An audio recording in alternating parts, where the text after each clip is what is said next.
ଆଜିର ସାଇ ସନ୍ଦେଶରେ ବାବା କହୁଛନ୍ତି, ତୁ ତୋର ଧୈର୍ଯ୍ୟ କ'ଣ ପାଇଁ ହରେଇ ବସୁଛୁ? ଡେରି ହେଲେ ବି ମୁଁ ତୋର କଥା ଶୁଣୁଛି।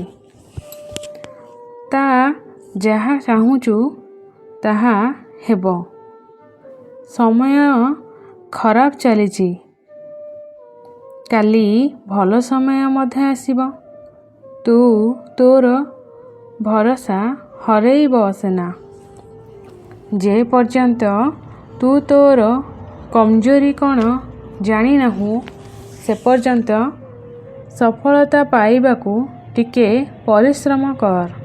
ତୋ ଚିନ୍ତାଧାରାକୁ ଏତେ କର ନାହିଁ ଯେ ଯିଏ ଆସିବ ତୋ ସହ ଖେଳିକି ଚାଲିଯିବ। ଏଠି ମଣିଷ ମଣିଷକୁ ଧୋକା ଦିଏ।